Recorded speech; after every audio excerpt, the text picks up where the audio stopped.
or hate them, dating apps have become a common way, a staple way really, to spark new relationships. But safety is always a concern. From money scams to catfishing, dating online poses its fair share of threats. But that doesn't mean you have to go at it alone.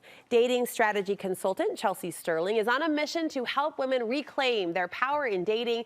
She joins me through the screen with a few helpful tips to tackle online relationships safely and confidently. Chelsey, great to meet you. That's quite a mission. It's an important one.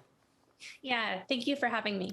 So the question of safety top of mind right now, as you might imagine, for a lot of single women, especially after Netflix's recent docuseries Tinder Swindler follows the story of a man who manipulates women into taking out loans, sending them money. You hate to go into any relationship skeptical, right? But how cautious should someone be when socializing online?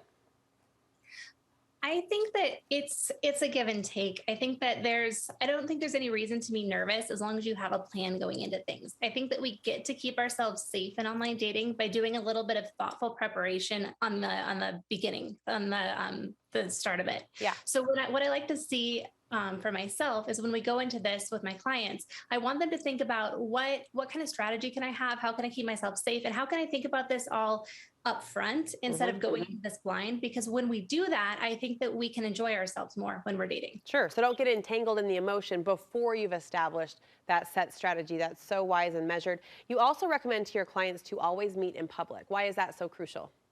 So I think this might seem obvious, but it isn't actually obvious to everyone. I do not want any of my clients to put themselves in a position where they're alone with a stranger. And for the first few dates, these people are absolutely strangers. Even if they're strangers we like or are interested in, they're strangers. And so that includes getting into a car with a stranger. I don't think that we should be getting, some, especially the women I work with, like to be picked up on their first date on a dating app. I don't think that's a good idea. I think that we should save that for when we actually know somebody a little bit better. Yeah, save the chivalry, save that romantic gesture for a few dates down the road. Very smart. You want your clients to know how to recognize a scammer. Quickly give us just some of the less obvious heads up that this might not be the real deal. So some things I've seen scammer profiles do is, one, making these like inappropriate declarations of love or affection early on. Okay. They can do this by using inappropriate terms of endearment. I've seen a lot of people use the words like dear or sweetie really quickly. They've also asked some inappropriately personal questions that lead to answers that you might have in a security question. So like, what's your mother's maiden name could be one of them. What was the name of your first pet as a child? Exactly. Okay. Exactly. And then obviously asking for money in any form. Yeah. You say it's important to set boundaries early. That's crucial. And in addition to those boundaries, you say research is your friend. Don't be afraid to Google stalk.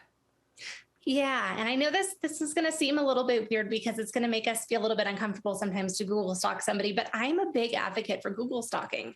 I think that especially not on a first date necessarily, but after a couple of dates, I would just look up some really obvious things like, does this person have a criminal record? Do they have a violent past? Like, are they married? I think we would be surprised at how many people are actually, already in relationships on these apps. And then also on the flip side, Google yourself and make sure that your like home address isn't on the internet, because for a lot of us, it's tied to our phone numbers.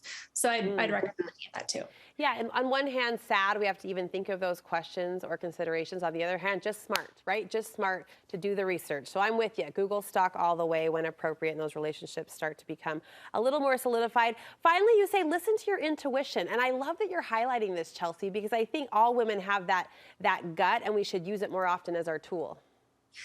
Yeah, I think that if you're on a date and you get like a scary vibe from someone, don't wait around to figure out whether you're wrong. And probably actually, this is not a case to give them the benefit of the doubt. So I think especially as women, we want to give people the benefit of the doubt. We're like, well, maybe they're nervous. And I think sometimes they are nervous, but it's not going to hurt you to call a friend or call an Uber and just get yourself out of there and then worry about that later when you're safe. Great advice. Great advice all around. Chelsey, where can women connect with you and get more tips and even learn more about your services? So I have my website, which is chelseasterlingcoaching.com, but I also have my Instagram, which is chelseasterlingconsulting.com. And then I have 2 Facebook groups. One is for women and non-binary people, and one is for men and non-binary people. And that's Aligned and Authentic Dating for Women, and then Dating with Purpose for Men. Okay, we'll link those on our website. And here's to no more Tinder swindlers, right? That's the goal. Yes. We'll be right back, Chelsey. Thanks again.